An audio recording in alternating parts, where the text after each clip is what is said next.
Video को आगे बढ़ाने से पहले मैं आप सभी को बता देना चाहता हूँ कि ये पूरा का पूरा वीडियो और इसकी हिस्ट्री थोड़ी सी ट्विस्टेड है और थोड़ी सी आंखें खोल देने वाली भी है, और इसलिए मैंने वीडियो को जितना हो सके सिंपल रखने की कोशिश करी है। तो चलिए वीडियो को शुरू करते हैं।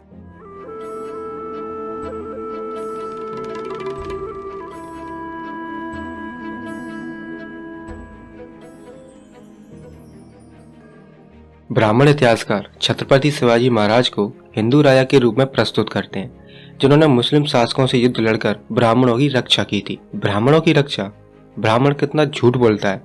कथा कहानी गढ़ता है कि शिवाजी ने गाय की रक्षा की और ब्राह्मणों का संरक्षण किया। पुणे के ब्राह्मणों ने छत्रपति शिवाजी महाराज का राज्याभिषेक करने से इनकार किया, क्योंकि उनके वर्ण व्यवस्था के नियम के अनुसार शिवाजी शूद्र वर्ग से थे। इसलिए पुणे के ब्राह्मणों ने शिवाजी को राजगद्दी पर बैठने योग्य नहीं समझा। तो क्या ऐसा संभव है कि शिवाजी ब्राह्मणों के हितैषी रहे होंगे? तानाजी मूवी में काजल का एक डायलॉग है, जब शिवाजी की तलवार चलती है तो औरतों का घूंघट और ब्राह्मणों का जनेऊ सलामत रहता है। जब शिवाजी राजे की तलवार चलती है तो औरतों का घूंघट और ब्राह्मणों का जनेऊ सलामत रहता है। गजब का झूठ लिखते हैं, पर क्यों? क्योंकि ब्राह्मण दिखाना चाहते हैं कि वे मुस्लिम मुगल साम्राज्यों में सुरक्षित नहीं थे। हकीकत में पृथ्वी पर ब्राह्मण ही एक ऐसी नस्ल है जिनका कभी अत्याचार, शोषण या नरसंहार नहीं हुआ। मुगल काल हो या ब्रिटिश शासन हो, ब्राह्मण सबसे ज्यादा सुरक्षित था। जिस राजा, साम्राज्य, बादशाह का पल्ला भारी नजर आता, ब्राह्मण उसी बाजू हो जाते, करने लगते जी हुजूरी। मुगलों को हराकर मराठा साम्राज्य की स्थापना करने वाले महाराज छत्रपति शिवाजी अपने दौर के सर्वश्रेष्ठ योद्धाओं में से एक थे। शिवाजी ने कई लड़ाइयां जीती थी, लेकिन बतौर राजा उन्हें स्वीकार नहीं किया गया था। उन्होंने माना कि अगर शासक बनना है तो जोर शोर से राज्याभिषेक होना बहुत जरूरी है। इसके लिए उन्होंने अपने नजदीकियों से सलाह ली। उस दौर में कई मराठा सामंत थे जो शिवाजी को राजा मानने को तैयार नहीं थे। शिवाजी ने गद्दी संभालने की तैयारी कई महीने पहले शुरू कर दी थी, लेकिन राज्याभिषेक से पहले ही उनके सामने एक बड़ी समस्या खड़ी थी।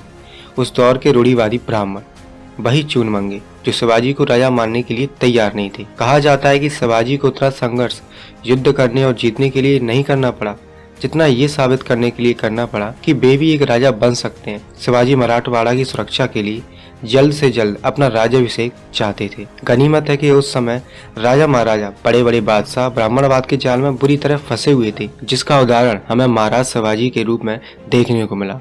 उनके इस जाल से शिवाजी महाराज भी नहीं निकल पाए थे। जून 1674 को उनका राज्याभिषेक हुआ। बनारस के ब्राह्मण गागा भट्ट को इनके राज्याभिषेक के लिए बुलाया गया था। मराठवाड़ा के समस्त ब्राह्मणों की शिवाजी के खिलाफ एकता हो गई थी। बड़े बड़े ब्राह्मण पुरोहितों को उनके राज्याभिषेक के लिए बुलाया गया, पर किसी ने भी उनकी एक ना सुनी और उनका राज्याभिषेक करने से साफ साफ इनकार कर दिया। और अंत में गंगा भट्ट ने रिश्वत लेकर भी अपने पैर के दाहिने अंगूठे से छत्रपति शिवाजी का तिलक किया। यदुनाथ सरकार अपनी शिवाजी नामक किताब में शिवाजी की राज्याभिषेक के बारे में लिखते हैं। गंगा भट्ट को बहुत सारे पैसे मिलने के बाद उसने शिवाजी को क्षत्रिय मान्यता दी थी। महाराष्ट्र के ब्राह्मणों ने भी दान दक्षिणा के लालच से शिवाजी को क्षत्रिय में लिखा। फिर राज्याभिषेक के लिए देश के अलग अलग प्रांतों के ब्राह्मणों को आमंत्रित किया गया, जिसमें 11,000 ब्राह्मण उपस्थित थे। अगर पत्नियां और पुत्रों को जोड़ा जाए तो लगभग 50,000 उपस्थित हुए। वो हजारों ब्राह्मण 4 महीने तक शिवाजी के खर्चे से भोजन करते रहे। ध्यान रहे, इसमें आमंत्रित केवल ब्राह्मणों को किया गया था, न कि वैश्य, शूद्र, अछूत, किसी प्रकार का उल्लेख नहीं है। तो उसके बाद बहुत सारे विधि विधान होने के बाद गागा भट्ट को 35,000 रुपए और बाकी ब्राह्मणों को 20 से 25,000 रुपए दान दिए गए। दूसरे दिन शिवाजी ने अपने वजन जितना सोना, चांदी, वस्त्र और 5 लाख रुपए ब्राह्मणों को दान दिए। दूसरे प्रदेशों की लूट करते समय मारे गए गौ, बामन, बच्चे, स्त्रियां, इस पाप के प्रायश्चित के लिए भी ब्राह्मणों को 8,000 रुपए दान दिए गए। फिर गंगा जल से स्नान करके शिवाजी ने गागा भट्ट को 25,000 और अन्य ब्राह्मणों को 500-500 रुपए दिए। उसके बाद 16 ब्राह्मण स्त्रियों ने शिवाजी के चारों ओर खड़ी होकर आरती की। लेकिन ये भी याद रहे कि उन 16 में से कोई भी स्त्री वैश्य, शूद्र, अछूत नहीं थी। उसके बाद भी कुछ विधि होते हैं, उसमें भी ब्राह्मणों को दान दक्षिणा दी जाती है। फिर सभी ब्राह्मणों ने उच्च स्वर में श्लोक बोलकर राजा को आशीर्वाद दिया। शिवाजी ने सर झुकाकर उनका आशीर्वाद स्वीकार किया। दूसरे दिन राज्याभिषेक के लिए उपस्थित रहे सभी ब्राह्मणों को 3 से 5,000 रुपए तक की दक्षिणा दी गई। महात्मा ज्योतिबा फुले ने कहा कि छत्रपति शिवाजी महाराज लोक कल्याणकारी राजा थे, जिनके शासन में धर्म, जाति, वर्ण के आधार पर कभी भेदभाव नहीं हुआ। ब्राह्मण इतिहासकार शिवाजी को हमेशा मुस्लिम विरोधी राजनीति में इस्तेमाल करती है। उनकी बड़ी बड़ी तस्वीर में दिखाते हैं कि शिवाजी बाघ नख से अफजल खान को चीर रहे हैं, लेकिन शिवाजी महाराज ने प्रभावशाली के ब्राह्मण सूबेदार कृष्ण भास्कर कुलकर्णी का भी पेट तलवार से फाड़ दिया था, पर ब्राह्मण अपने भाई के वध पर कभी बात नहीं करता। शिवाजी की मृत्यु के बाद उनको पूरी तरह भुला दिया गया था। गनीमत है कि महात्मा ज्योतिबा फुले का, जिन्होंने शिवाजी पर पहली किताब शिवाजी राजांचा पोवाड़ा लिखी और 1869 में रायगढ़ में शिवाजी की समाधि खोज निकाली।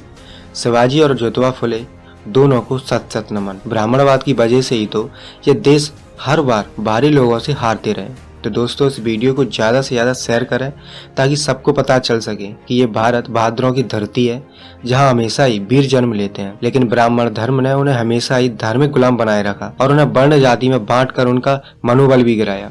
और बस मुट्ठी भर विदेशी आक्रांताओं के सामने इनके धर्म के कारण भारतवर्ष के बहादुर भी हारने के लिए मजबूर हुए।